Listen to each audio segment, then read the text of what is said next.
Hi friends, good morning. Please look at the next problem in percentage. Friends, problem is given in the description box. See friends, a person spends 80% of his income. A person spends 80% of his income. It implies, friends, if the income is 100, his spendings is 80 and his savings is 20. Friends, now the income is increased by 20% and spendings are increased by 10%.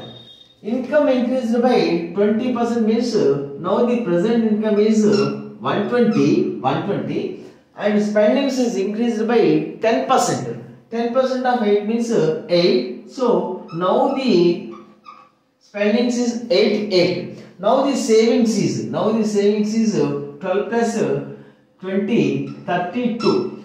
Friends, his earlier savings was 20. Now the present savings is 32. The increase percent in savings. Increase is 12. Increase percent is increase over the original value into 100, friends. Into 100. 25, 5 12. 60% is increase in savings, friends. Thank you. Have a nice day.